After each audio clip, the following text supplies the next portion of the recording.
मित्रांनो, माझं नाव आहे शवनतेज शिरपत. तर आज मी तुमच्यासाठी आणखी एक गोष्ट घेऊन आलो आहे.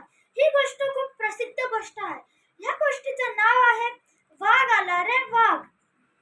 तर या गोष्टीत काय असतं, एक छोटे गाव असतं. त्या गावात एक धनगरवाडी असते. त्या धनगरवाडीत एक कुटुंब राहत असतं. त्या कुटुंबाकडे भरपूर मेंढ्या असतात. मग त्या धनगराला एक मुलगाही असतो. तो त्या रोज चारायला घेऊन जात असतो. तो मस्करी करणारा असतो.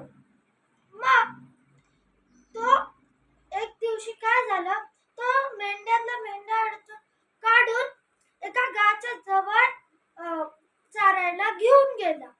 मग त्याला थट्टा मस्करी करायची हुक्की आली.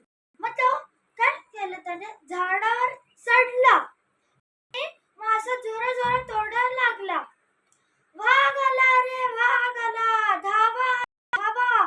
असं जोराने तो ओरडू लागला झाडावर बसून.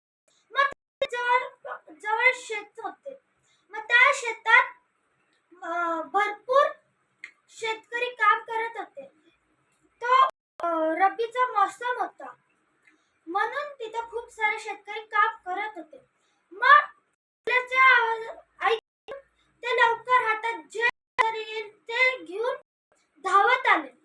मग आल्यावर त्या मुलाला विचार, कुठं आला तो? मुलगा हसत आला,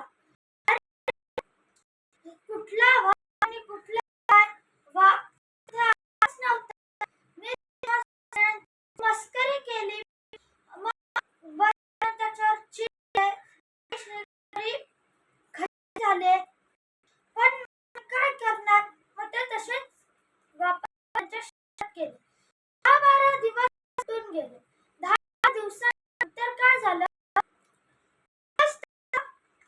करण्याची मग तो वापस चढला आणि ओरडला, वाघ आला रे वाघ आला, धावा धावा.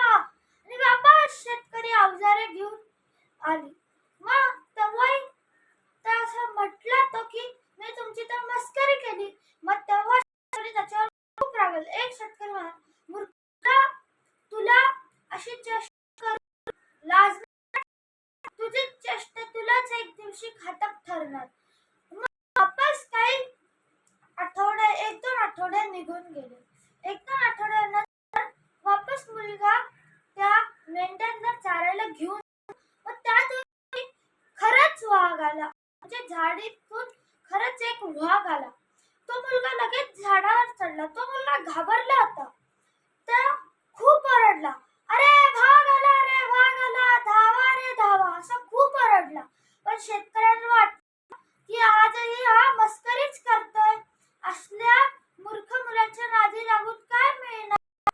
म्हणून मग शेतकरी काही गेले नाही. मग त्या वाघाने त्याच्या बऱ्याच मेंढ्या फाडून खाल्ल्या. मग त्या मुलाला आता पश्चाताप झाला, पण पश्चाताप करून काय, मस्करी त्यालाच घातक पडली. तर मित्रांनो, इथेच ही गोष्ट संपते. तर नेहमी लक्षात ठेवा की लोकांना त्रास देईल अशी मस्करी करू नका, नाहीतर ती मस्करी तुम्हालाच आयुष्यात घातक पडेल. म्हणून मित्रांनो, तुम्ही हे नेहमी लक्षात ठेवा. तर मित्रांनो, तुम्हाला ही गोष्ट आवडली असेल तर लाईक करा, शेअर करा आणि माझ्या चॅनलला सबस्क्राईब